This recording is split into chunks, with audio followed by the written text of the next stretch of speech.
All right. How about that? Well, guys, I would love to teach you how to do this. You can catch your own moles.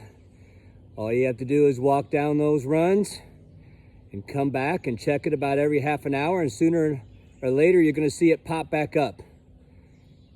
You just walk out there really quietly, wait for the ground to start moving again. When I first got into place, he stopped moving because he heard me, but you just got to wait just a little bit. The ground will start moving and grab that mole.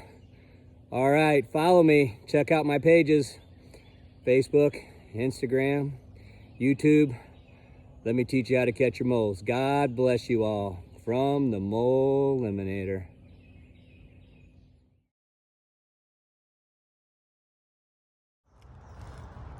All right, buddy, go enjoy your new home.